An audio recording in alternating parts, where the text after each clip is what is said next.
Aleluia! Aleluia! São dias como esse, irmão, são noites como essas, que fazem a gente entender a expressão de louvor, a expressão de celebração do Salmo de Davi, quando ele diz: mais vale um dia nos teus átrios, não é? Do que 1000 em outra parte. Ele diz assim: é melhor estar às portas da tua casa do que habitar nas tendas da impiedade. Eu queria muito que você olhasse para alguém agora e sem preguiça e sem esquisitice dissesse assim para essa pessoa que está ao seu lado: você está no lugar certo, na hora certa, fazendo a coisa certa. Pergunta assim para ele ou para ela: e daí? Diga assim: e daí? Que quando você está no lugar certo, na hora certa, fazendo a coisa certa, até o que era para dar errado na tua vida dá certo. Você fica alinhado com o plano de Deus para a tua vida. Aleluia, aleluia, aleluia. Não é sempre que a gente tem a oportunidade de estar num sincronismo tão perfeito. Não é, isso é raro. A casa de Deus, o culto de louvor ao Senhor, está entre as raras oportunidades que a gente tem de viver um sincronismo de alinhamento perfeito, de estar na hora certa, no lugar certo e fazendo a coisa. Não tem como dar errado. É por isso que enquanto você está aqui, Deus está alinhando tua semana, preenchendo teus dias, organizando o teu tempo. Isso é muito sério. Isso é muito sério. Bendito seja o Senhor que te trouxe. E bendito seja você que veio, porque Deus não obriga ninguém. Se veio, veio porque deixou o Espírito Santo te convencer de que você deveria estar aqui. Deus abençoe tua vida. A palavra de Deus diz: benditos são os que vêm em nome do Senhor. Você é bendito. Não estou falando para te agradar, não. Estou falando porque é a verdade. Você é bendito.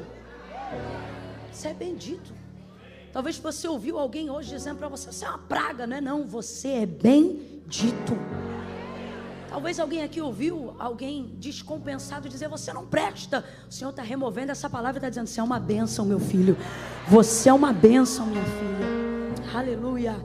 Pegue comigo sua Bíblia aí. Vamos abrir no Evangelho de Jesus, segundo escreveu. Nós vamos ler 2 textos, tá bom, gente? Primeiro vai ser Lucas capítulo 22. Vou pedir meus amigos. Meu filho, vou pedir uma cadeira para você, que você vai ficar comigo o culto todo, tá bom? Dá uma cadeira aqui pro meu amigo, meu guitarrista aí também. Dá um lugar VIP aí para ele, por favor. Glória a Deus. Quando eu ficar doido, vocês ficam doidos comigo. Tá, meu baterista? Ficar doido comigo, ficar com medo não, ficar tímido não. Tu viu que eu te olhei, tu já entra na marcha. Ele tá ligado. Oh, glória.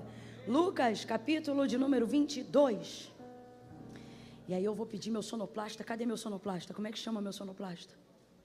Tiago. Tinha que ser um discípulo do Senhor, né, Tiago? Bendito. Tiago, esse negócio de despressurização do avião, sabe? Isso está acabando comigo, menino.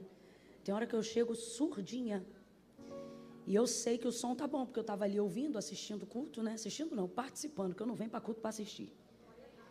E vi que estava bom.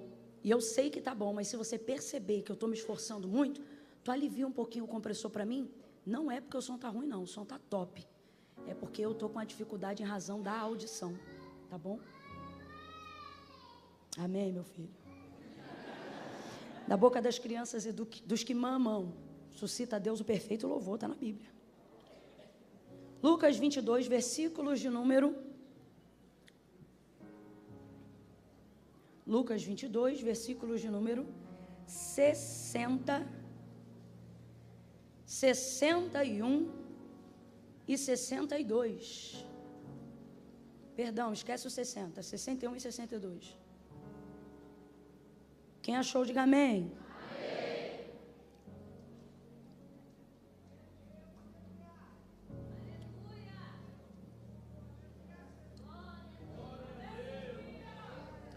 Coisa boa, igreja, que a gente pode beber água. Diz assim o texto. Deixa eu já deixar pronto aqui para vocês, irmãos. Depois a gente vai ler, sabe o quê? Depois a gente vai ler João, 21. Consegue deixar aberto já no jeito aí, João 21 também? Camila, já foi uma luta para achar Lucas. É por isso que você tem que usar mais Bíblia de papel. É um privilégio. Eu sei que a palavra de Deus é a palavra de Deus aonde quer que ela esteja. Se isso não fosse verdade, na recuperação do regime talibã no Afeganistão, as mulheres não teriam sido degoladas por terem sido encontradas com o aplicativo da Bíblia Sagrada nos seus celulares.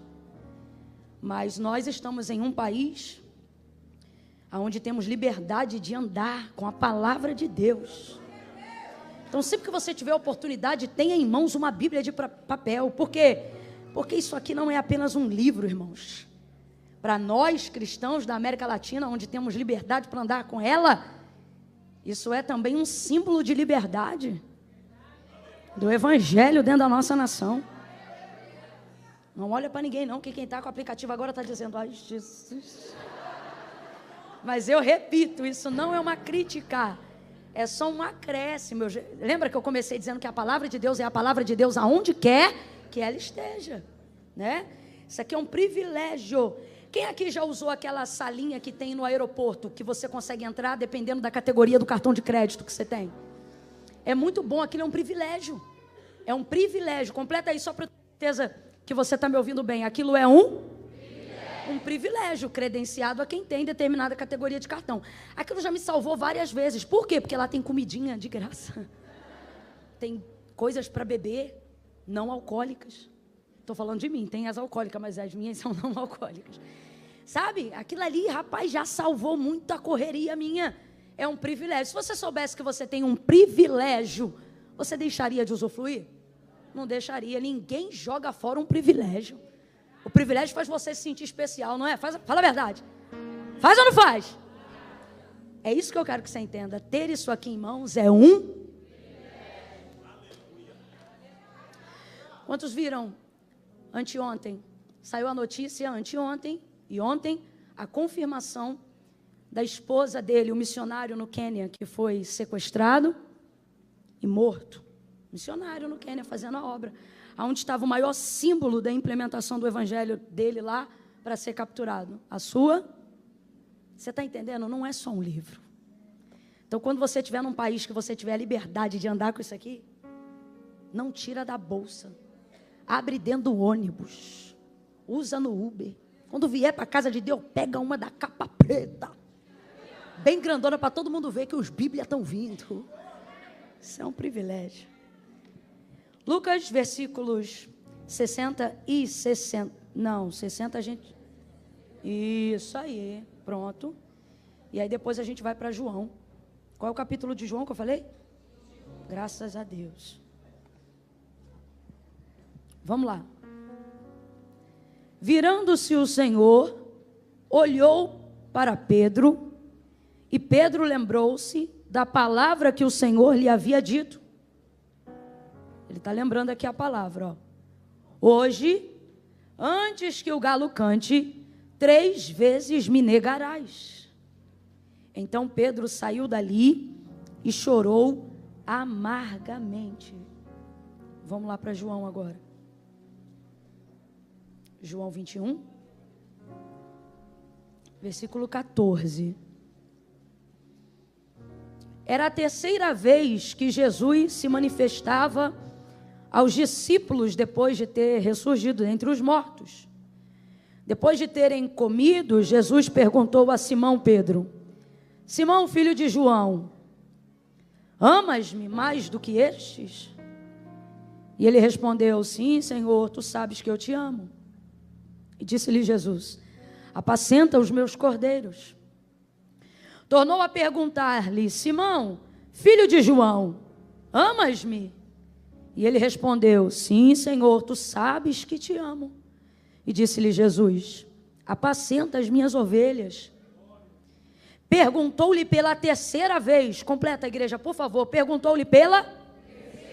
Perguntou-lhe pela?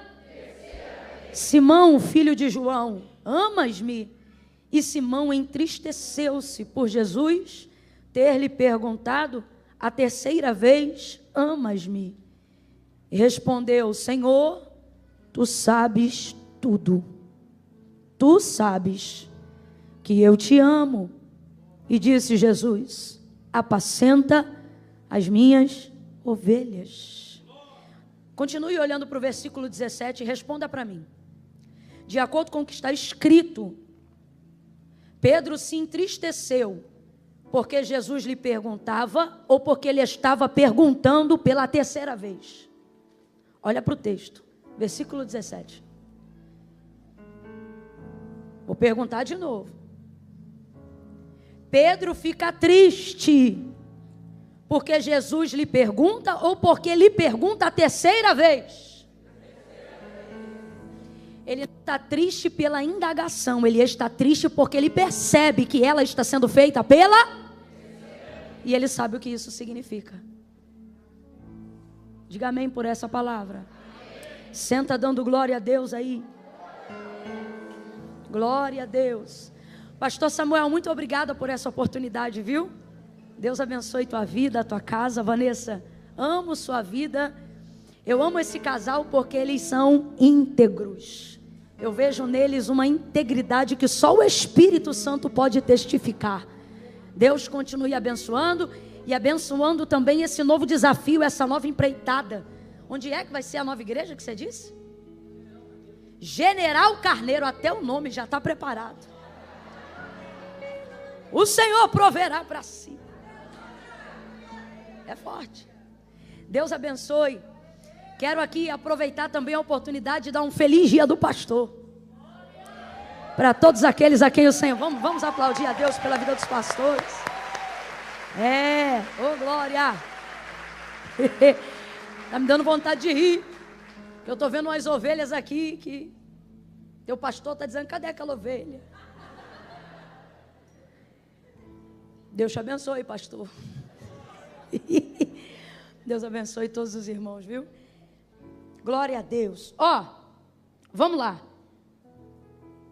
O texto de Lucas, que a gente leu, o capítulo 22, ele narra, não só o finalzinho ali dos versículos 60 e pouco em diante que a gente foi lendo, mas desde o início ele é um episódio muito importante, porque ele traz a narrativa da celebração da última ceia. A ceia já é importante, gente. A última, então, é um ato, meu Deus, extremamente memorável, que precisa ser considerado, até porque o que está para acontecer ali vai ser replicado como o maior ato simbólico e memorial da igreja até o dia de hoje.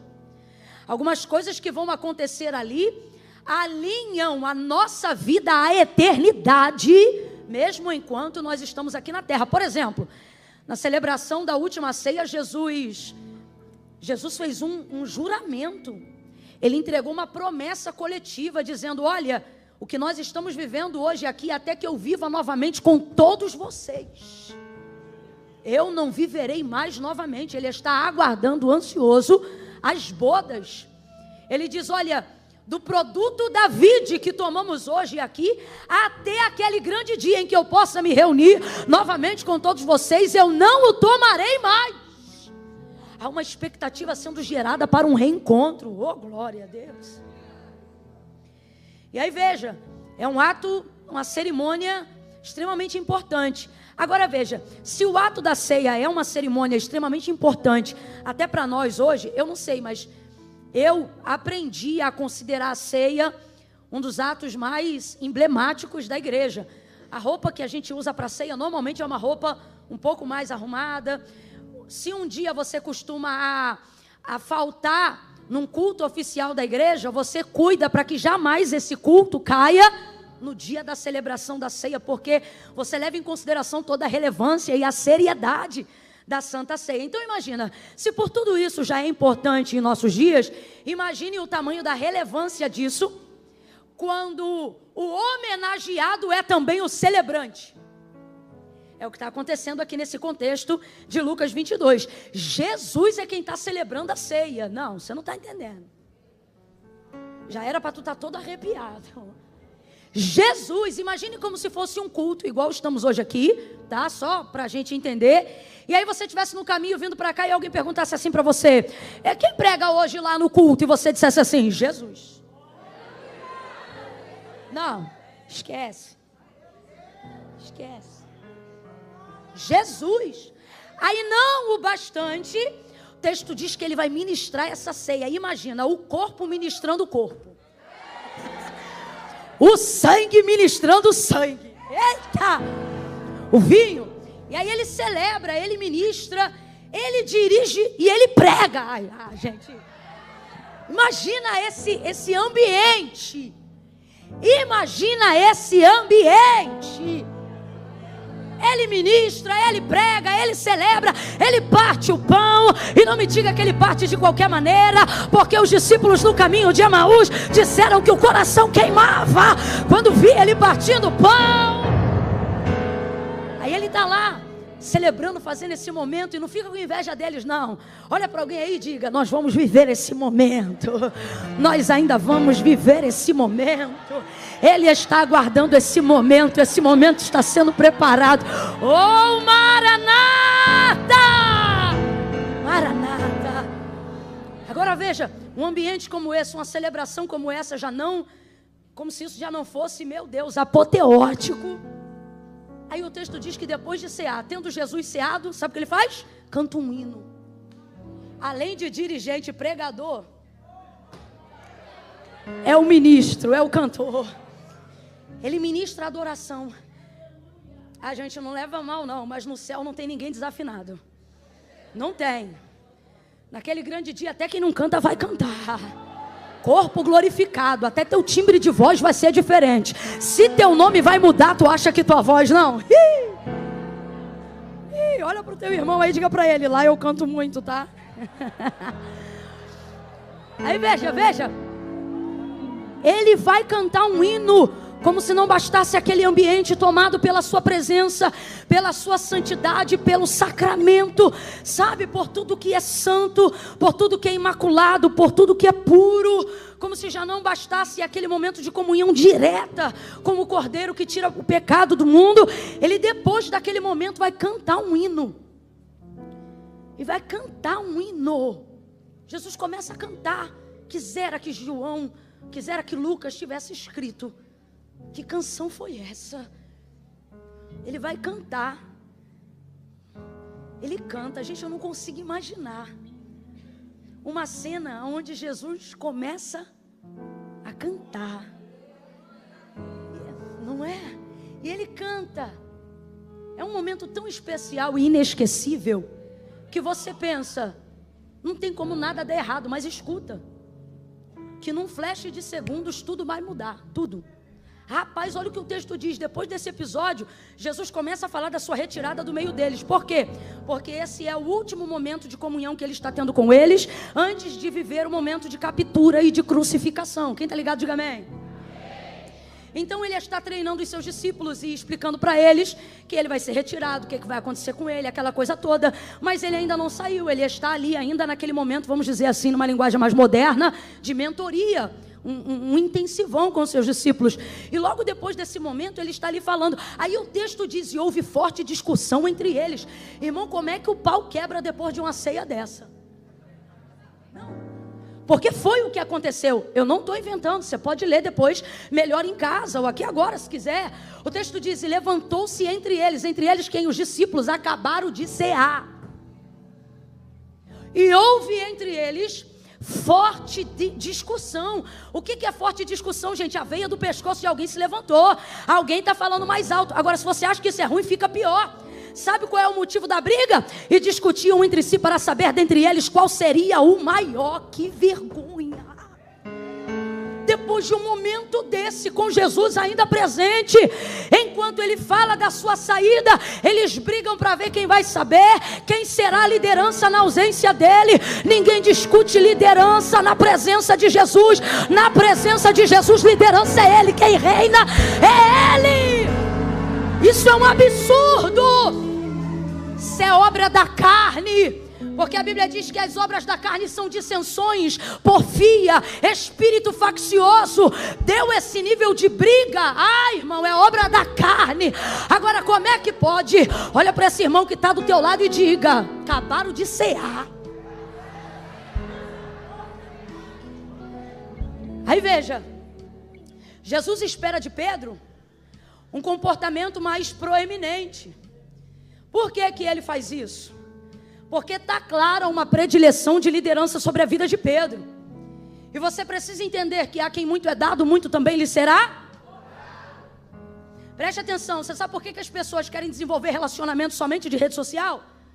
Porque relacionamento de rede social, você não vê quem de fato eu sou, você vê a sombra ou o reflexo do que eu quero que você pense que eu sou. Ali a gente comunica ao outro a imagem que a gente quer que o outro tenha de nós. Proximidade revela defeito. Completa para mim, por favor. Proximidade revela defeito. Proximidade revela defeito. Proximidade revela defeito. Nós estamos vivendo uma era onde as pessoas querem demonstrar perfeição. Só que proximidade revela defeito. Segunda coisa, intimidade. A proximidade traz consigo intimidade. Quanto mais você desenvolve convivência próxima de alguém, mais íntimo você fica daquela pessoa. Quem está entendendo, diga amém. E aí vem essa segunda questão. Intimidade manifesta confronto. Não existe intimidade que não revele confronto. Você só se permite ser confrontado e você só aceita um nível de confronto que te abala por quem realmente te conhece de perto. Porque pessoas estranhas não têm liberdade para confrontar você de frente. Elas não têm autorização. Por exemplo, as maiores discussões aonde acontecem entre maridos e esposas, entre mães e filhos. É a área da intimidade, é a única área capaz de revelar confronto. Tem coisa que só uma esposa pode dizer para o marido. Tem coisa que uma esposa só pode ouvir de um marido. Uma outra pessoa não tem autoridade para falar com ela determinada coisa. São padrões de intimidade. Então veja, há de Jesus uma predileção notória, não só sobre Pedro, mas sobre Tiago e João. Está aí um monte da transfiguração e tantos outros episódios que mostram que a intimidade de sua afinidade está muito mais ligada a esses três discípulos. E dentre os três, há ainda um que ele determinou e predestina para um nível de liderança da igreja primitiva, e esse é Pedro. Agora, quem é Pedro? Sanguíneo. Quem é Pedro? Aparentemente o que não apontava para a liderança. Não sou eu, é a palavra de Deus, ela te prova o que eu digo. Olha isso aqui. Forte discussão entre eles, Jesus repreendeu a todos. Ele parou com a discussão diante de todos, dizendo assim: estando eu entre vós, quem é a maior autoridade? Pergunta retórica, porque todo mundo sabia que a maior autoridade era ele. Aí ele diz: mas como é que funciona na cultura de vocês? A autoridade senta e é servida? Ou ela levanta e serve? Todo mundo sabe disso. A autoridade senta e é servida. E ele diz: mas estando eu entre vós, sentei e fui servido ou vos servi? Todo mundo lembra do ritual da lavagem dos pés. Toalha, bacia, água. Jesus se colocando na posição de servo da casa. Aí ele não vai corrigir eles por eles quererem posição. Ele vai corrigi-los pela maneira como eles querem a posição. Jesus não tem problema com grandeza. Jesus não tem problema com quem sabe onde quer chegar. Ele só quer saber qual é a motivação que vai te levar lá. E ele está vendo que a motivação está corrompida. A briga aqui não é por serviço, é por status. Vaidade pura. Aí ele diz: no meu reino, o maior. Então fica claro já uma verdade aqui. Há lugares de posição de destaque no meu reino e eu não sou contrário a eles. O meu reino é um lugar que destaca pessoas. No meu reino, o maior é o que serve. Tendo dito isso para todos, se a sua discussão vai falar agora diretamente com Pedro. Abra comigo a sua boca para você entender o que o Espírito diz à igreja. E diga assim: diretamente. Diga mais forte: diretamente. Diga assim: pessoalmente. Diga assim: intencionalmente. Vai direto para Pedro. Quantos estão brigando? Todos. Mas na hora de falar intencionalmente, diretamente, pessoalmente, ele fala com um só. Quem? E não chama de Pedro, o nome que ele mesmo deu quando conheceu.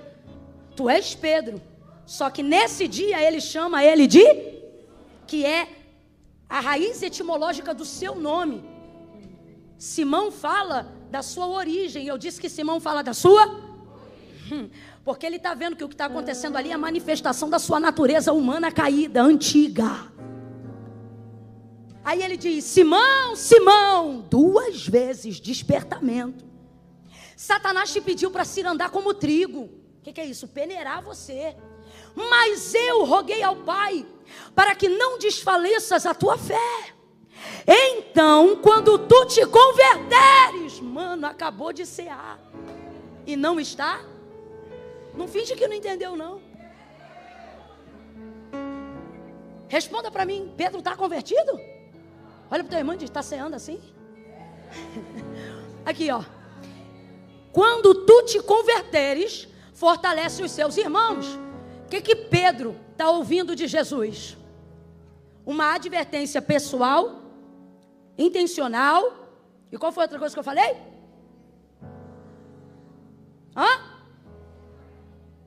Isso aí. Direta. Chega nele: Simão, Satanás, ó, está cirandando você. Você não está percebendo. Ele veio te peneirar, te provar, arrancar tua casca, fazer contigo igual se faz com o trigo. Mas eu intercedi, roguei, pedi por ti, para que não desfaleças a tua fé. Então, quando tu te converteres, fortalece os teus irmãos. Jesus está dizendo: Pedro, tu ainda não é convertido, mas eu estou orando, você vai ficar. E quando você ficar, Deus está dizendo a alguém aqui: não desista das pessoas. Elas valem cada investimento, elas valem cada intercessão, elas valem cada oração, porque uma alma ainda vale mais que o mundo inteiro. Mas ele está dizendo: quando tu te converter, tu vai ficar tão bom que tu vai fortalecer a fé dos teus irmãos. Ou seja, tu vai ficar mais crente que eles, mais forte que eles, mais líder que eles, mais para frente que eles, mais corajoso que eles. É por isso que você vale o investimento. Aí ele ouve isso. O que Jesus está dizendo a grosso modo? Pedro, você não está pronto. Pedro, você não está, mas vai ficar. Olha como ele responde: estou pronto. Estou pronto para ir contigo. Ele tá achando que está pronto. Estou pronto para ir contigo à prisão. Aqui, ó, ele achando que está pronto. E até a morte. Tá não. Não vai não. Estou pronto. Jesus acabou de dizer que você não está. Como é que você abre a boca para dizer que você está pronto? Ele acabou de te advertir. Estou pronto. Não está não. Estou pronto. Então tá bom. Hoje ainda, antes que o galo cante, você vai me negar 3 vezes. Não é uma, não são 2. Você vai me negar 3 vezes. Captura, Getsêmani, traição de Judas. Levam Jesus. João passa pelo pátio, consegue fazer Pedro passar para entrar também. Pedro entra, vê uma fogueira, se assenta ao redor com as pessoas. Jesus já foi capturado. Ele já fez um monte de besteira no caminho. Acabou de pegar uma espada que não era dele para cortar a cabeça de um homem. A sorte é que ele era tão ruim que ele só tirou a orelha. Olha o constrangimento. Jesus pegando a orelha do homem no chão, pegando a orelha do homem no chão, colocando na cabeça do homem, dizendo: Pedro, guarda essa espada na bainha. Como quem diz: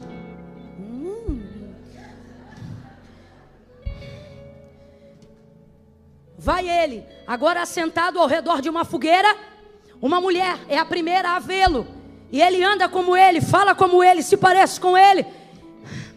Ela olha para ele e diz: eu te conheço, eu te vi andando com ele. E ele responde: eu não conheço ele. Apavorado e com medo, eu te pergunto: aonde está todo aquele amor? Ali.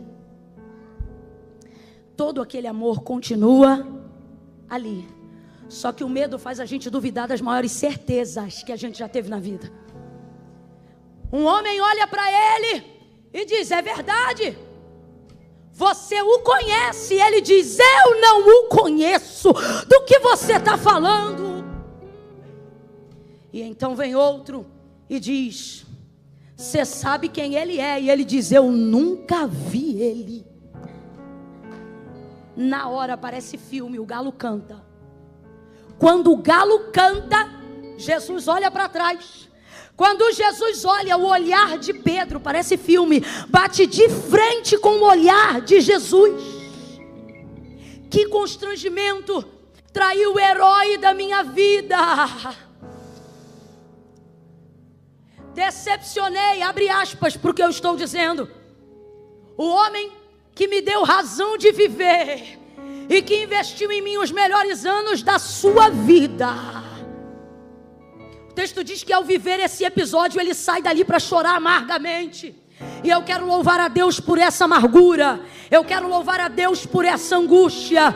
Porque quem comete um pecado não se justifica, primeiro se amarga. Quem comete um pecado não se justifica, confessa. Pedro vai sair dali, vai ficar amargo, vai ficar angustiado, vai ficar triste. E eu louvo a Deus, porque uma pessoa com o coração dele, uma pessoa chamada por Jesus como ele foi, não pode reagir diferente. Eu não estou dizendo que eu estou feliz com a situação dele, mas estou dizendo que o caminho para a recuperação de um homem íntegro como ele é esse. Deus trouxe gente hoje aqui, e por mais que não tenha sido o que você pensou que ouviria, Ele trouxe hoje aqui para te dizer: você ainda não está pronto, mas eu estou te preparando, eu vou te enviar. E todas as áreas que você fracassou, para todas as áreas que você cedeu, todas as áreas que você falhou, todas as áreas que você errou, eu vou fazer de você não um líder frustrado, um pai frustrado, uma mãe frustrada, não, um filho frustrado, não. Você vai se tornar ponte para que outras pessoas não caiam mais nas áreas que você caiu. Eu vou te levantar, mas o caminho até lá não é júbilo, não é celebração, é hora de chorar, é hora de lamentar, é hora de dizer: ai de mim que vou perecendo. Não finja que não aconteceu. Não finja que sua intimidade com Deus não foi rasurada por alguma coisa que você fez. Não finja.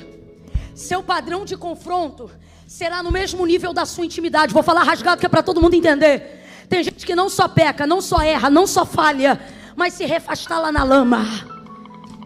Sabe? Se lambuza. Entra e sai e parece que nada acontece. Deus não lhe adverte.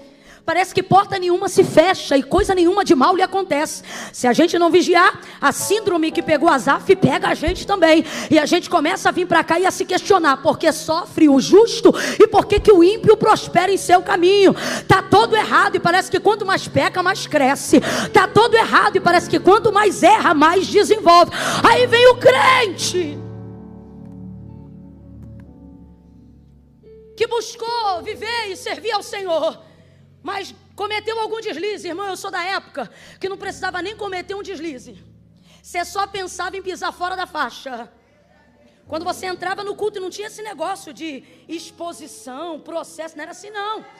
Está vivo até hoje. Missionária irmã Lídia, Assembleia de Deus Vida na Palavra lá em Queimados. Se eu só pensasse em falhar, Deus trazia aquela mulher numa marcha. Ela botava o dedo na minha cara. Ela me levantava no meio da congregação, tipo na hora de um louvor. Ela falava tão alto que o cantor parava de cantar para ela ouvir. Ou melhor, para ela falar. E aí ela gritava: te digo eu assim. Era o Senhor na primeira pessoa na boca dela, em sua boca.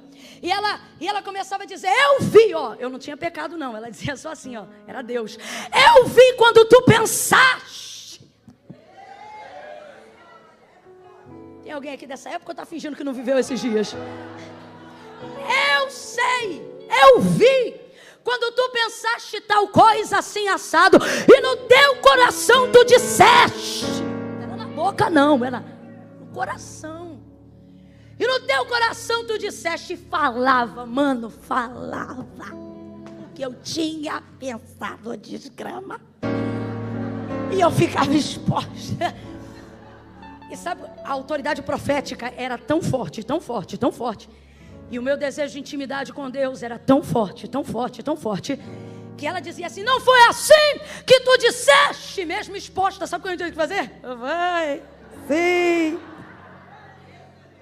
Quantos cultos eu chorei amargamente por falhas que cometi e que pensei: qualquer um comete essas falhas, o que que tem?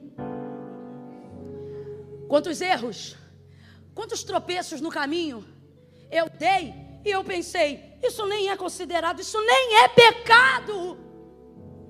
E Deus dizia: de fato não é pecado, mas não cabe na nossa intimidade.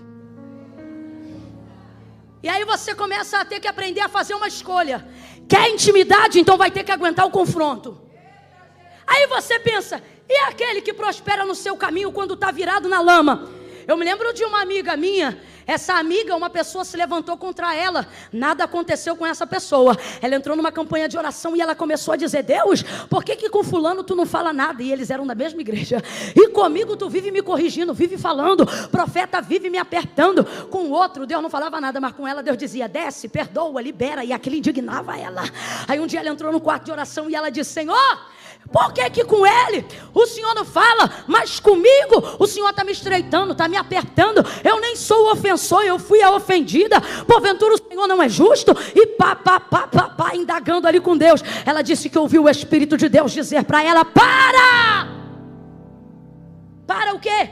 Para de reclamar o que eu estou pedindo, falando e exigindo de você. Aí ela dizia: mas com ele o Senhor não fala. E ela dizia: ele dizia: isso deve ser motivo de você glorificar o meu nome. Por quê? Porque contigo eu falo, eu estreito, com ele eu já não falo há muito tempo. Sabe o que é isso? Se Deus está te estreitando em uma área que você pensou que poderia passar batido, é porque Ele não abre mão do nível de intimidade no relacionamento que Ele quer viver com você. Levanta a mão direita para o céu, porque eu estou sentindo uma unção poderosa para despedaçar julgos antigos nesta noite pela palavra. Bora, meu filho, levanta essa mão mais alto que você puder, coloca a outra na mesma envergadura, vai.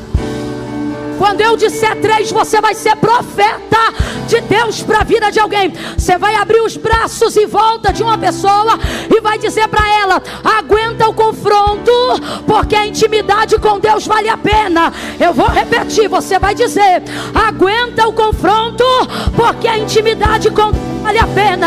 É 1, é 2, é 3, vai. Aguenta. Bota a mão nessa pessoa e diga: aguenta, porque relacionamento com Deus vale a pena, intimidade com Deus vale a pena, desfrutar de um ambiente com Ele vale a pena. Deixa Ele te cobrar, deixa Ele te estreitar, deixa Ele te espremer. Vai valer a pena, vai valer a pena. Deus não quer raso. Não é para ser superficial. Tem coisa que todo mundo faz, mas Deus me trouxe hoje aqui para dizer: você não. Você estava de boa querendo ser um crente super light. Nada a ver, nada a ver, nada a ver, nada a ver. Aí o Espírito Santo me trouxe aqui para te ver e dizer: com você não, tudo a ver. Tudo a ver, tudo a ver, tudo a ver. É na mesma envergadura. Sabe por que ele chorou amargamente? Porque ele sabe que há uma afinidade de um relacionamento que foi estreitado ao longo de 3 anos e meio de discipulado. Pedro não é tratado como multidão. Presta atenção nisso. O amor de Deus é igualitário a todos. Mas a forma de relacionamento não tem a ver com o amor dele por nós, mas com a forma como nós nos relacionamos com ele. Então é por isso que tem pessoas que acessam coisas das quais outras não acessam, porque não tem a ver com amor, tem a ver com relacionamento.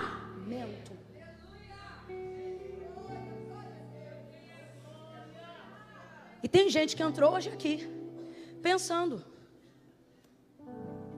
foi nem pecado. E Deus está dizendo: porque eu te estreito antes de você pecar. Porque de você eu não tolero passivamente nem mesmo algumas falhas. Chorou amargamente, não dava nem para pedir perdão, porque Jesus morreu, entregou o seu espírito. Só que não dá para saber o que é mais difícil: Se é não poder me retratar a alguém que indiretamente, ainda que não intencionalmente, mas eu ofendi, ou se é saber que essa pessoa vai voltar e eu vou ter que vê-la, sabendo que ela e eu sabemos que eu era de quem ela mais esperava e foi a primeira que a abandonei no momento que ela mais precisava. Não dá para saber o que é pior. Resumo da ópera. Aí você pula comigo para o último capítulo que nós lemos em João.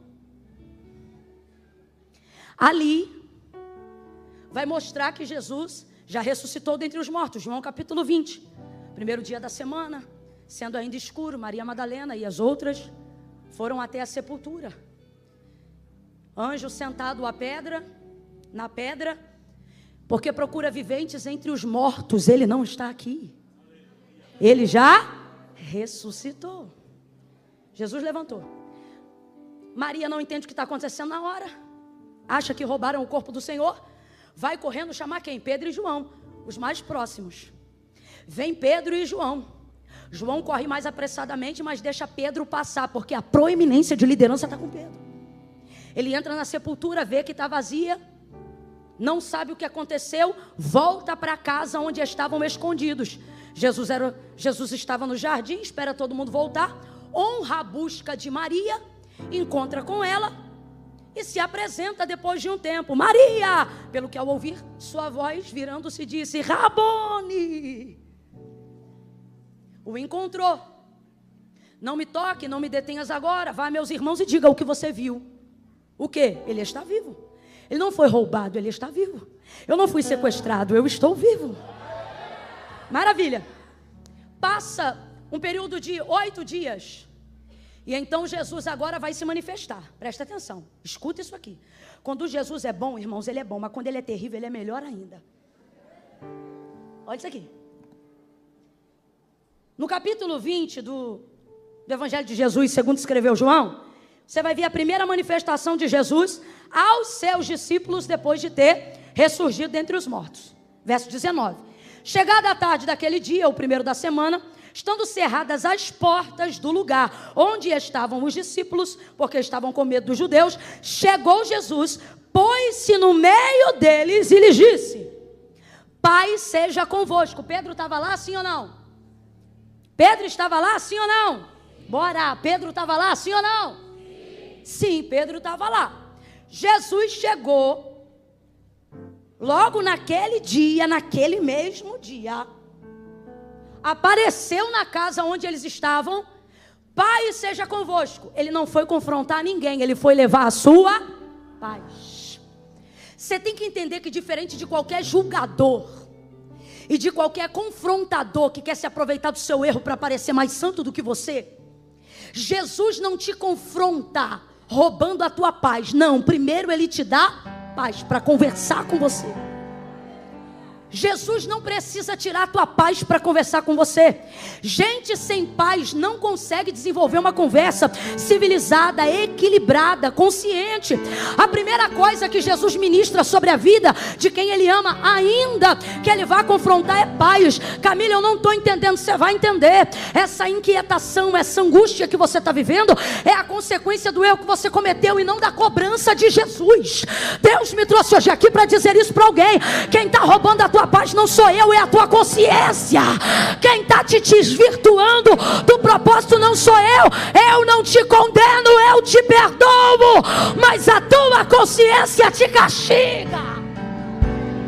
E nessa hora a gente descobre que é muito mais servo da nossa consciência do que servo de Deus. Vou repetir.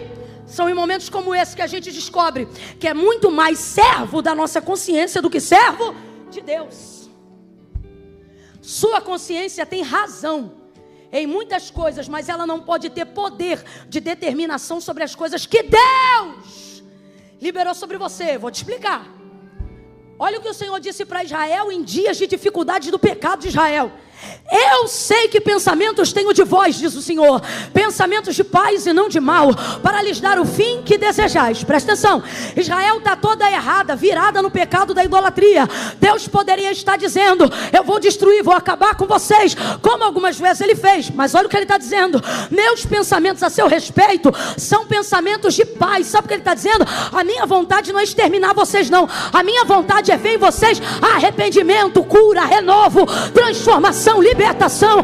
O que Ele está dizendo é: meus pensamentos a seu respeito, apesar dos seus erros, não é crucificação, inferno, enxofre, não. Meus pensamentos a seu respeito são restauração, edificação, resgate. Eu só penso coisas boas ao seu respeito. Camila, e por que eu não me sinto assim? Por que eu me sinto mal?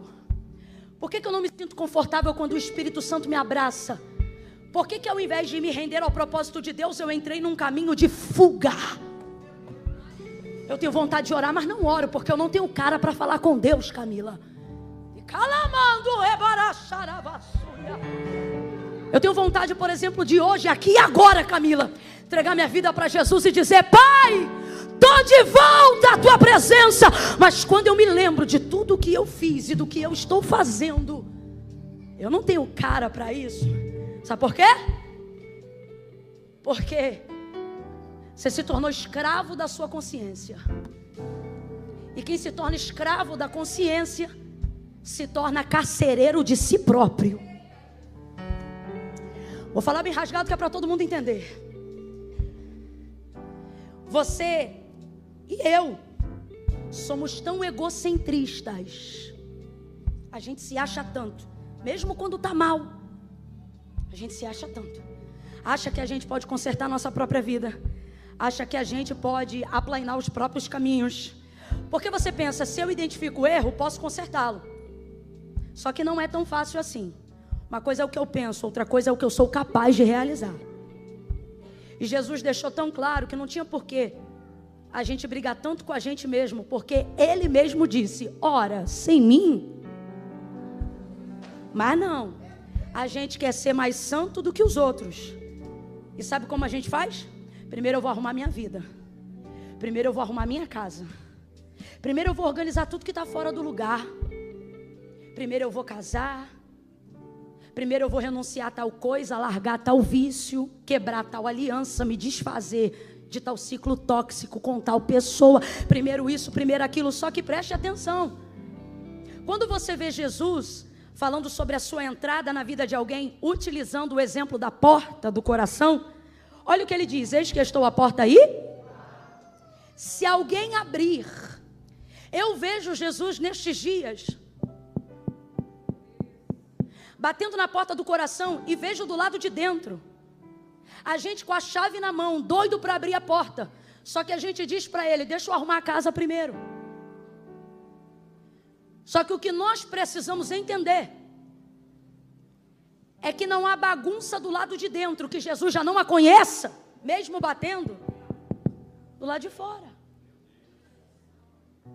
Então não é de Jesus que você quer esconder a bagunça. Você pensa que é capaz de limpá-la na sua consciência. E isso é perigosíssimo. Quem está acompanhando, diga amém. A quem o Espírito de Deus está dando discernimento nessa palavra, diga: eu aqui. Vamos falar bem rasgado, que é para todo mundo entender ainda melhor. John Piper tem uma frase que eu amo. Ele diz assim: se o Deus que você diz adorar nunca discorda de você, se o Deus que você diz adorar nunca te confronta, é bem possível que você esteja adorando uma versão idealizada de si mesmo e dizendo que é Deus. Com quem isso acontece, Camila? Com quem não percebe, mas passa a servir a sua consciência ao invés de servir ao seu Deus. Você se pune, você é a vítima e você também é o carrasco. Você é o réu e você também é o juiz. O choro amargo de Pedro, de certa maneira, é a manifestação de alguém que precisa ter a consciência do erro. Sim ou não? Sim ou não? E eu não estou dizendo que o evangelho vai te abduzir, não. A orientação de Paulo ao que nós estamos fazendo aqui nessa noite é que nós apresentemos ao Senhor o nosso culto racional. O que é um culto racional? Um culto que tem consciência do que fez, do que faz, de quem é e de onde vai chegar. Mas uma coisa é você ter consciência, outra coisa é você se tornar escravo dela. E Jesus te trouxe hoje aqui para dizer: está diante de ti a tua consciência, e está diante de ti a palavra que eu liberei sobre você. Escolhe, pois, hoje quem vai governar a sua vida. Se é a minha palavra ou se são seus decretos. Se é a minha palavra ou se é a sua razão. Porque se é a minha palavra, não importa como você está. Vinde a mim todos vós que estáis cansados, oprimidos e sobrecarregados, e eu vos aliviarei. Que estou à porta e bato. Se alguém abrir, eu não vou falar mal dele, não. Eu vou entrar com ele, vou puxar a cadeira, vou sentar-me à mesa e vou me alegrar com ele. Abra a porta do jeito que está. Bate na mão de dois aí, bate na mão de dois. Bate na mão de dois aí, diga: abre a porta do jeito que tiver. Abre a porta do jeito que tiver. Abre a porta do jeito que tiver. Do jeito que tiver. Abre a porta. Abre a porta do jeito que tiver. Deixa ele entrar. Deixa ele entrar. Abre a porta. Não sirva mais a sua consciência do que você é capaz de servir ao teu Senhor. Eu sei que pensamentos tenho de vós. Você não sabe quem você é, você só está medindo como você está. Sua consciência não é o aferidor do seu destino, é a aferidora do seu momento.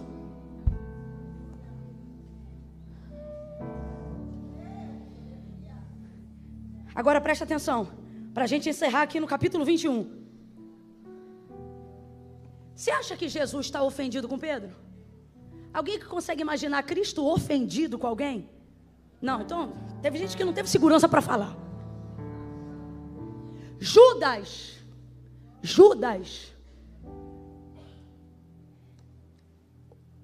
o traiu por algumas moedas.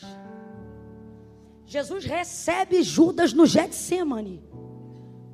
E ele não diz: a que vieste, sua naja, sua cobra cascacu. Não, olha o que ele diz: amigo. Você consegue imaginar um Jesus hipócrita? Fala para mim, é deboche ou é verdade? Ele está debochando ou é verdade quem ele é? Jesus, ele tem o... Ele tem não, ele é. Jesus, ele é a chave do cristianismo. E para mim, tá? A chave do cristianismo, dentre muitas coisas, uma delas, principal, é não permitir o que as pessoas não foram com você fazer com que você deixe de ser quem Deus quer que você seja. Para mim, essa é a chave. E eu vejo essa prova em Jesus, ó. Judas, traidor, vacilão, teve oportunidade de arrependimento na celebração daquela ceia, daquela mesma ceia. Não confessou. Jesus falou: então, o que tens a fazer, faze-o logo. Filho da perdição. Foi lá, traiu, beijou Jesus no rosto. Que é isso? Jesus olha para ele e diz: a que vieste, amigo? Quem tem problema com Judas é você. Jesus não tem problema nenhum com Judas, não. A que vieste, amigo? Sabe o que ele está dizendo? O que você fez contra mim não muda quem eu sou. Eu sou amigo. Não muda quem eu sou para você. Ouça isso. Não muda quem eu sou para você. Se Judas, que fez muito pior, ele chamou de amigo, aí eu vou te perguntar: aquele a quem ele elegeu como um dos principais discípulos, ele está ofendido com ele?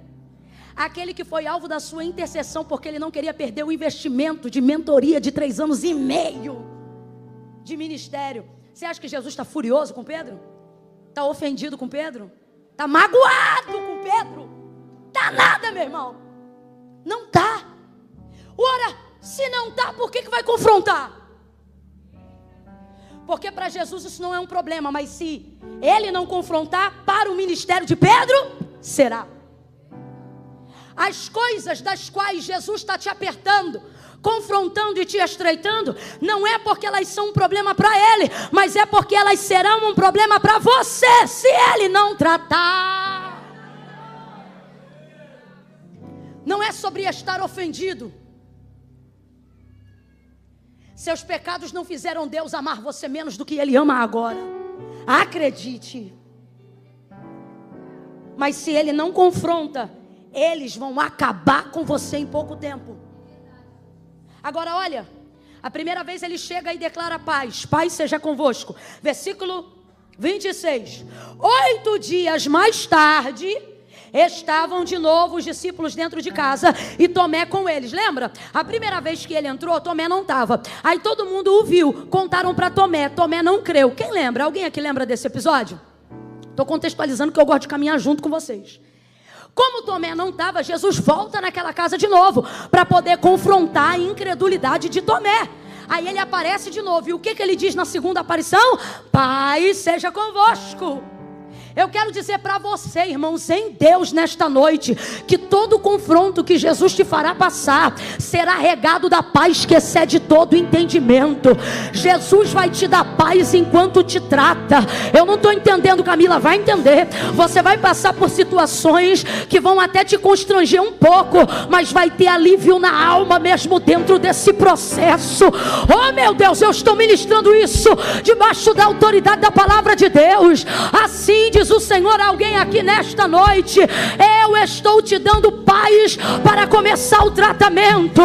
Eu estou te dando paz para começar um confronto. Por quê, Camila?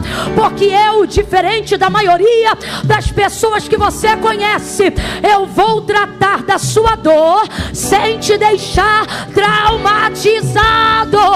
Eu vou tratar sem te deixar traumatizada. Vou tratar sem te deixar traumatizado. Eu vou falar contigo do abuso que você sofreu, sem que você se sinta abusado. Quando eu estiver tratando, eu mexo na ferida, mas eu sou o bálsamo. Sou eu que faço a chaga, sou eu que limpo, eu que abato, eu que exalto. Receba paz, meu irmão. Receba paz para os 6 meses de 2023. Receba paz para viver confrontos sem ficar traumatizado, sem ficar sequelado. Paz, paz, a paz do Senhor.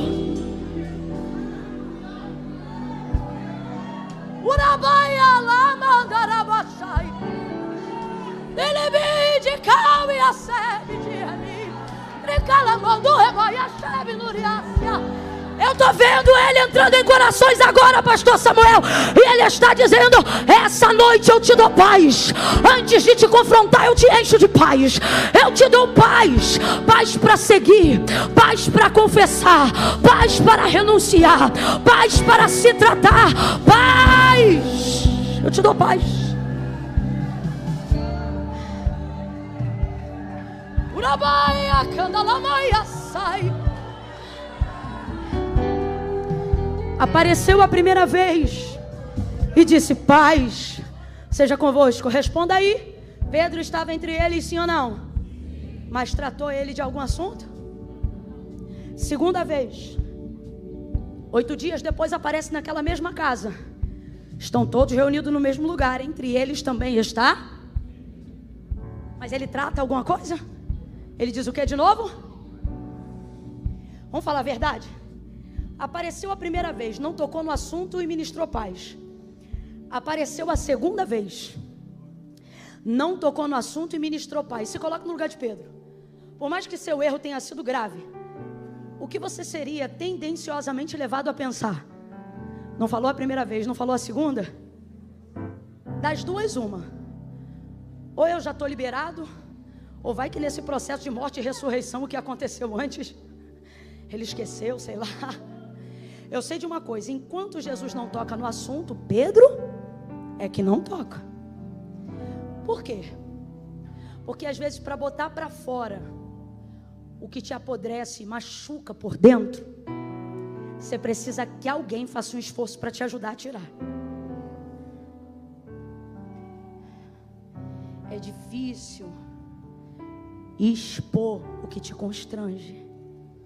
Irmãos, é muito difícil dizer para alguém: estou viciado em pornografia. É muito difícil dizer para alguém: traí minha esposa. É muito difícil dizer para alguém: traí meu marido. Irmãos, é difícil colocar para fora o que nos constrange. Julgar qualquer circunstância dessa é imaturidade. Meu marido tem uma frase que eu gosto muito. Ele diz assim: fora da experiência só existe mera especulação. Tudo que você fala sobre algo ou alguém sem ter vivido, por mais que pareça gabaritado para dizer, se você não viveu, é especulação. Não tem o mesmo nível de autoridade de quem tem experiência naquilo. Irmãos, você, por exemplo, pode pedir para qualquer pessoa orar pelo seu filho. Eu, por exemplo, você pode me pedir para orar pelo seu filho. Vou orar com toda a fé que eu tenho.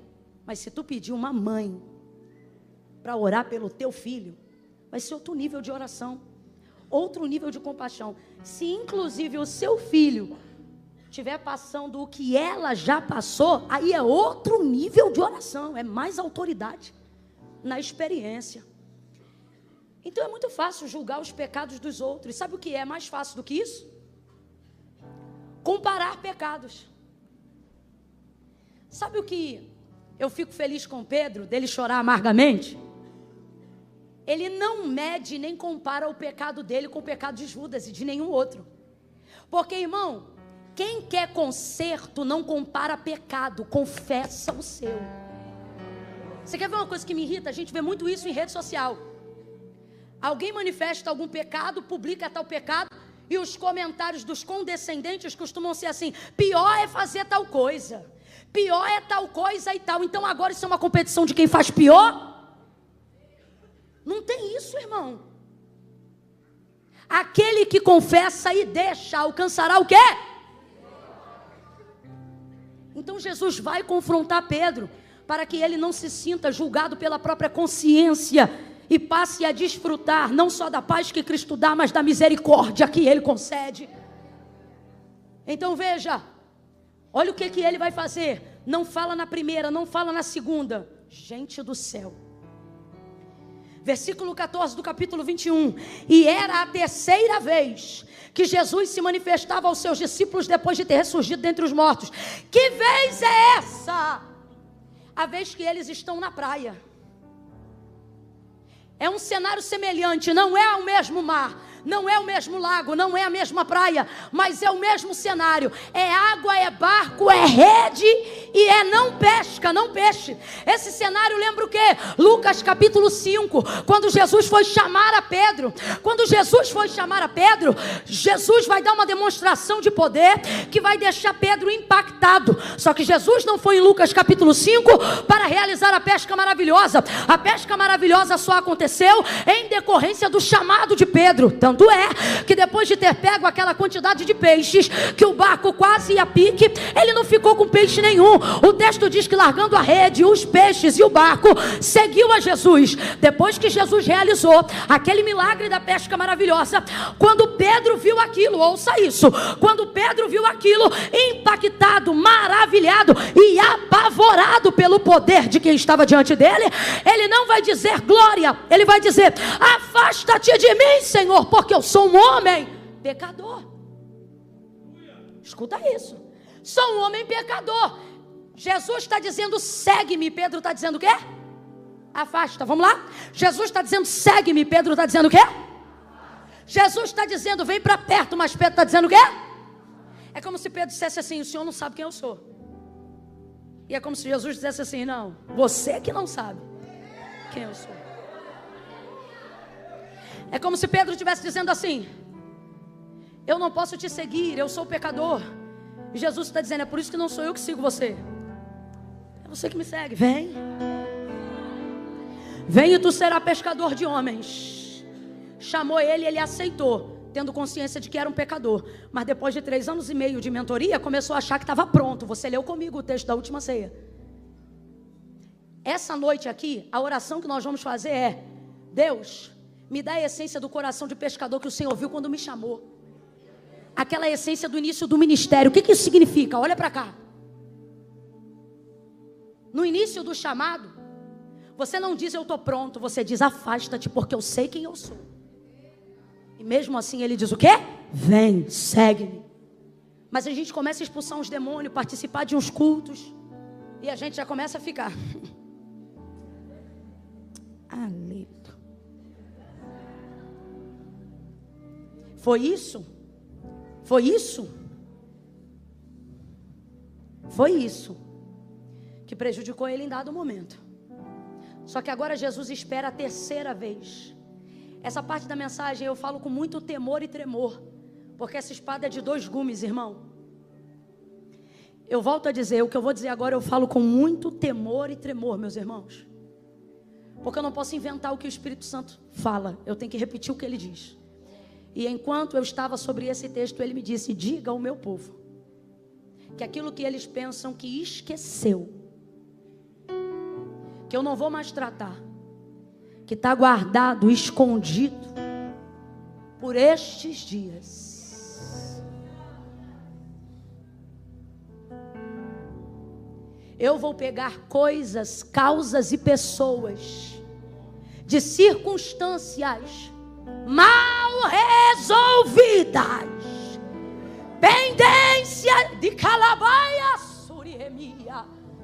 Tem gente aqui que vai viver os 2 lados da história. Gente que você pensa assim: eu já perdoei, deixou pra lá, mas só que o outro lado também é crente. Deus vai visitar ele por esses dias para te pedir perdão por coisas que você já dava por esquecido. Só que do lado de cá Deus também vai visitar a gente e vai pegar coisas que você não confessou, coisas que você não abriu, coisas que você guardou, e não vai ser aleatório. É o Espírito Santo dizendo: eu vou expurgar até os pecados que estão ocultos, porque eu não quero você andando, nem vivendo o ministério que eu te confiei, traumatizado com o que aconteceu. Eu não quero que a legitimidade da autoridade que eu te entreguei seja questionada por causa de pendências emocionais mal resolvidas. Meu irmão, creia você ou não do que eu estou dizendo, o que eu estou falando agora não pertence a um tópico de ministração, mas uma palavra profética. Assim diz o Senhor: por estes dias eu vou remover, mexer, cavar, confrontar, mas pesado você não vai ficar, errado você não vai ficar, em pecado você não vai ficar, subjugado você não fica mais, escravizado você não fica mais. E se eu fosse você, apesar de ser difícil, eu estava dando glória. Por quê? Porque o confronto também te liberta. Ele te liberta para viver a totalidade do que Deus te entregou. Vem aí dias de libertação. Pega na mão de alguém e diga: celebre a tua libertação. Celebre a tua libertação. Celebre, celebre, celebre. Celebre a tua libertação. Celebre o Deus que decidiu tratar o que alguém quiser esquecer.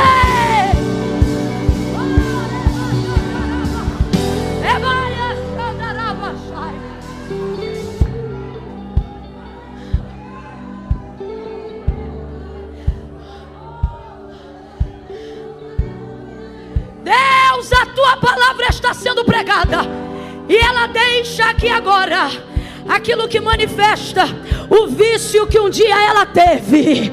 Mas Senhor, eu declaro no passado, porque tu me chamou para ser a voz que anuncia o futuro, e eu declaro a partir de hoje libertação completa, em nome de Jesus. Ela está abrindo a porta do coração do jeito que está. Todos os medicamentos, inclusive os que já não funcionavam mais, joga por terra, filtra o sangue dela, dá o melhor sono da vida dela. Insônia, eu te repreendo. Saia da vida dela agora. Saia da vida dela e coloque ela para dormir os melhores dias e o melhor sono da vida dela, em nome nome de Jesus. Diga amém. Amém. Celebre a tua libertação. Celebre. Celebre. Um dia quando a glória vale mais que mil. Celebre a tua libertação. Pegou fogo e não se consumiu. E a voz que saiu dela um dia me atraiu. E o meu coração pegou até que descobriu que um dia quanto a glória, um dia quanto a glória vale mais que mil. Senta, senta, senta. Ele vai andar.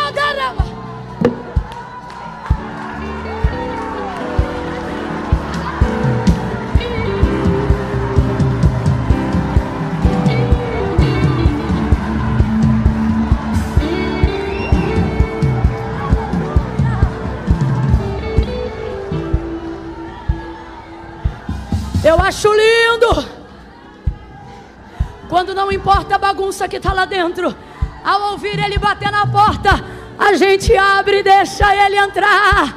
Entra Jesus, mora Jesus, confronta Jesus, liberta Jesus, trata Jesus, limpa Jesus, salva Jesus, oh Jesus, Jesus, teu nome é maravilhoso.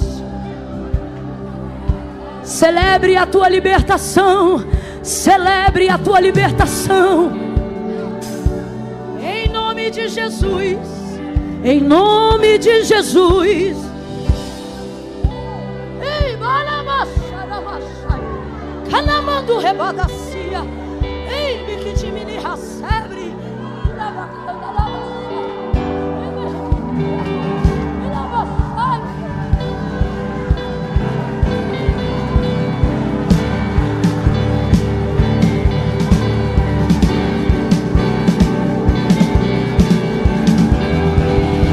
Que é de abandono, esquecimento, seja o que for, faz parte do tratamento de Deus.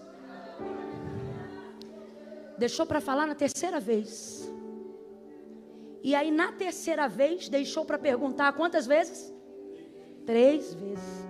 Por isso que o texto enfatiza que a tristeza de Pedro não é a pergunta, mas a quantidade de vezes que ela está sendo feita. Agora veja onde Jesus deixou para fazer isso. Na casa ele fez isso? Fez isso num lugar totalmente externo. Agora, não foi em qualquer lugar. Ele pegou um cenário igualzinho do dia que ele o chamou. Praia, barco e rede vazia. Pescou não, né? Lançou e não pescou. Veja, está igualzinho Lucas 5. Aí Jesus vem andando na beira da praia naquele dia. Eu imagino que Pedro esteja se sentindo mal. Mas olha como Jesus faz. Filhos! Tem alguém aqui que está dizendo: eu não presto. E o Senhor está dizendo: filho! Tem alguém aqui que ama ao Senhor de todo o coração e está em guerra emocional, espiritual, batalha de libertação, e você pensa: eu não presto. Jesus está aparecendo hoje no mesmo cenário do teu chamado. E entenda, Ele não está dizendo desgraçado. Não, Ele está dizendo filhos. Ele chama todos de filhos e diz assim: tendes o que comer? Aí João grita respondendo: não.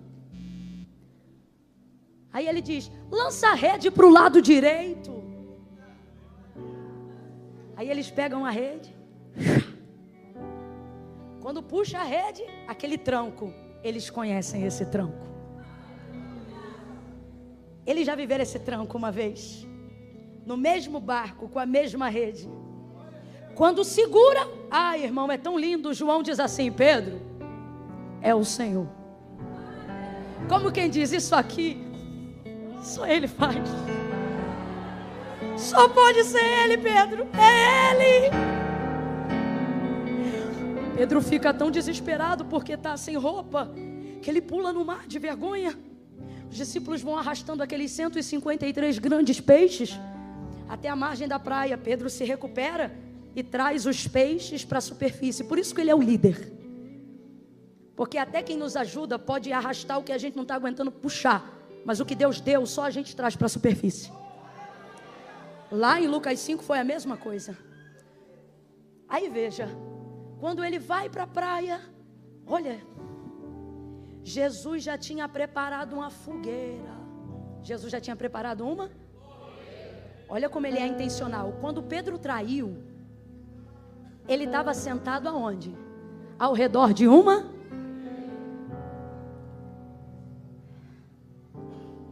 Peixe, pão, brasas, e eles se assentam à roda. Ao redor de uma fogueira, ele negou. Ao redor de uma fogueira, Jesus vai tratar. E enquanto eles comem, num ambiente de paz, porque Jesus não precisa roubar a tua paz para te tratar. Quem está roubando a tua paz é o peso da tua consciência. Pedro, tu me amas mais do que estes? E é brabo ouvir essa pergunta sabendo que João está lá. Porque João foi com ele até o Calvário, Pedro não. Mas ele tem uma característica que a gente precisa ter. O quê? O que a gente não fez, o que a gente fez de errado não pode anular o que a gente sabe que fez de certo. Aquele dia ele fez tudo errado. Mas tudo que ele viveu até aquele dia foi de verdade no coração. Até o dia que ele vacilou na celebração da ceia, quando ele disse, estou pronto, ele não estava mentindo, é porque no coração dele, o amor dele falou mais do que a capacidade dele. Tu me amas mais que este? Aí ele responde, amo. Então apacenta minhas ovelhas. Aí segunda vez, Pedro, tu me ama? Amo. Apacenta minhas ovelhas. Terceira vez, aí o semblante cai. Já entendi. É o confronto. Pedro, tu me amas? Ele diz, Senhor. Aí muda. Ele diz, tu sabes tudo. O que isso significa? Tu sabes o que eu fiz.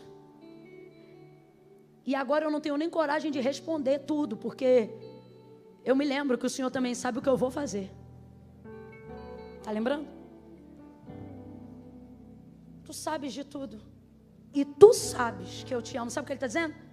Tu sabes de tudo. Sabes o que eu fiz, sabes o que eu sou capaz de fazer, mesmo quando eu acho que eu não sou capaz de fazer.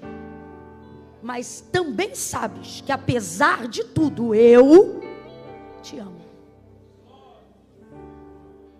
É como se Pedro estivesse um pouquinho em cada um de nós, dizendo assim, tu sabe que no domingo eu vou ser confrontado por coisas que minha consciência traz a lembrança do que eu fiz. Mas mesmo assim vou ficar lá. Porque tu sabes que apesar de tudo, eu não sinto em lugar nenhum que eu sinto na tua presença. Não há nada que deixe meu coração mais abrasado do que a tua companhia. Tu sabes que eu te... Tu sabes que eu vacilo, mas eu te amo. Tu sabes que eu não queria errar, mas eu te amo. Agora veja. Numa via humana, isso daria uns 3 anos de desligamento do corpo. Que a quem muito é dado, muito será. E eu entendo normas e regras, toda a sociedade precisa disso para viver. E a instituição eclesiástica não é diferente. Só que como ali Jesus ainda está na formação ministerial, olha o que ele vai fazer. Então apacenta os meus cordeiros, diga para mim, isso é punição ou é promoção? Fica com medo não, responde. Isso aqui é promoção ou punição? É propício no dia do pastor. Pastor que odeia ser pastor vai dizer punição. Ai dos que fazem a obra gemendo, cuidado. Mas quem reconhece que quem deseja o episcopato, excelente obra deseja, sabe que isso não é punição, isso é uma promoção. Acendeu. Jesus não o puniu, Jesus o promoveu. Deus falou para mim, quem te pune é a consequência do seu erro, porque ela não deixa de vir porque você se arrependeu. Um erro não deixa de ser um erro só porque foi cometido sinceramente. Só que Jesus está dizendo, eu não te dou sua sentença de acordo com as suas ações, mas de acordo com as suas motivações. Se eu ver em você arrependimento, eu não te preparo para te banir, eu te preparo para te promover. Apacenta as minhas ovelhas. E ele o promoveu. O homem que o negou 3 vezes, no dia de sua morte, estava tão revestido de coragem e de humildade, que ele disse: não sou digno de morrer a mesma morte do meu Senhor. Vira a cruz de cabeça para baixo. O homem que o negou 3 vezes, ganhou 3.000 almas de judeus de uma vez só, na primeira ministração. O homem que outrora se acovardou numa fogueira, realizava milagres no nome de Jesus. Não tenho prata nem ouro, mas o que temos, isso te damos. Em nome de Jesus Cristo Nazareno, levanta. O coxo levantou e andou. Não era ele que dizia que sua sombra curava. Era o povo que via tanta fé nele que dizia: se passar pela sombra já cura. E não é que curava. Fala para mim. Jesus disse: quando tu te converteres, não estava, mas quando ficasse, ia ficar tão forte que ia fortalecer os outros. Jesus te trouxe hoje aqui para dizer: quando eu te confrontar, não me peite, se arrependa. Eu não sou o seu punidor, eu sou o seu provedor.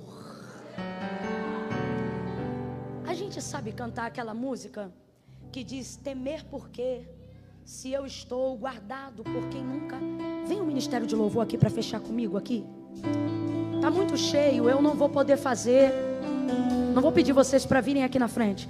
Segura só um pouquinho, rapazes, por favor. Eu vou pedir assim, ó. Só vai levantar a mão. Vamos ficar todos de pé, todos de pé. Estica essa coluna aí.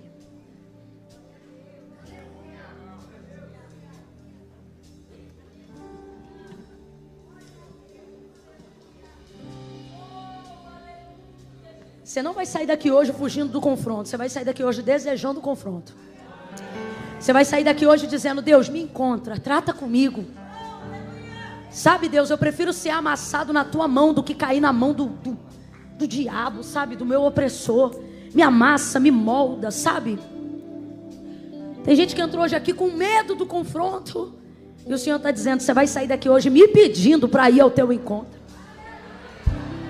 E o teu arrependimento vai me trazer de volta para a tua vida.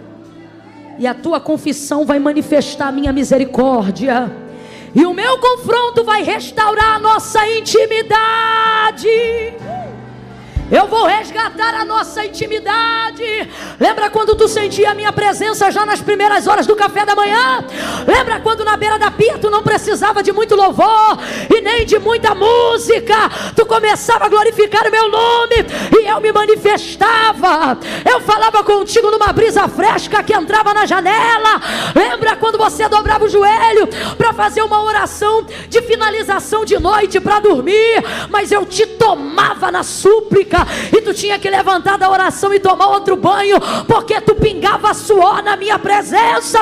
Lembra quando eu renovava as minhas línguas repartidas como que de fogo sobre a tua cabeça? Lembra quando eu te revelava sonhos? Lembra quando tu acordava com o nome de uma pessoa que tu não via há anos na cabeça, e naquela semana tu encontrava aquela pessoa? Nunca foi coincidência, era a intimidade do nosso relacionamento. Eu falava com você de coisas profundas e também das mais triviais. E você vai sair daqui hoje desejando o resgate disso. E se para isso você tiver que ser confrontado, você não vai fugir dele, você vai fugir para ele. E ele vai fazer o que vamos cantar aqui já já. O quê? Prover de novo. Mas eu quero dar uma oportunidade para todos. E a única forma de aproveitar essa oportunidade é se ao ouvir ele bater na porta, você abrir. Deixa eu falar um negócio para você. Eu estou aqui pregando nessa noite, mas eu não tenho essa chave. Essa pessoa que está aí do teu lado, ela pode orar por você até o culto acabar, mas ela não tem a chave. Essa chave só quem tem não. Se ele tivesse, ele não batia. Ele bate. Só quem tem essa chave? Só você. Só você tem essa chave. É por isso que isso aqui não cola. Ó. É por isso que isso aqui não cola, ó. Eu vou ficar aqui no meu lugar, porque Deus sabe. Sabe, mas não concorda. Porque não fui eu que inventei isso, nem igreja, nem padre, nem pastor. Isso está acima de tudo que você considera religião. Foi Jesus que disse isso aqui, ó. Aquele que me confessar diante dos homens, eu também o confessarei diante do meu Pai que está no céu. Porém, aquele que se envergonhar de mim, deixa eu me apoiar em você. Aquele que se envergonhar de mim, eu também me envergonharei dele. Ou melhor, ficará envergonhado diante do meu Pai e dos anjos que estão no céu. Se eu soubesse que você estava aqui no cantinho, eu tinha vindo há mais tempo. Ó, não adianta falar assim: ah, Deus conhece meu coração, Deus sabe, mas não concorda. Se não tiver confissão, não haverá promoção. Camila, o que eu vou ter que fazer? Presta bem atenção que eu só vou falar uma vez. Quando eu disser 3, você vai levantar a mão aí aonde você estiver. Só no 3. Por que, Camila, de 1 a 3? Porque tudo que a gente está precisando de coragem para fazer, quando a gente conta de 1 até 3, dá impulso. Já pulou de um lugar alto? Não dá para pular de um lugar alto sem contar 1, 2, 3 e já. Só que deixa eu te falar, nesse pulo você não cai. Olha para o teu irmão e diga assim: se joga que você sobe. Quando eu disser 3, você que está afastado dos caminhos do Senhor, distante. Ai, Camila, eu estou desviado. Irmão, desviado não frequenta culto. O culto está sendo transmitido online agora? A gente está online, o chat está aberto? Todo mundo, você que está em casa aí, eu vou entrar aqui ao vivo agora também. Você que está em casa aí, se você está afastado, e quiser hoje reconhecer Jesus como seu Senhor, você vai lá no chat. Camila, eu não tenho acesso ao chat aí do ao vivo. Não tem problema, dobra o joelho aí onde você está.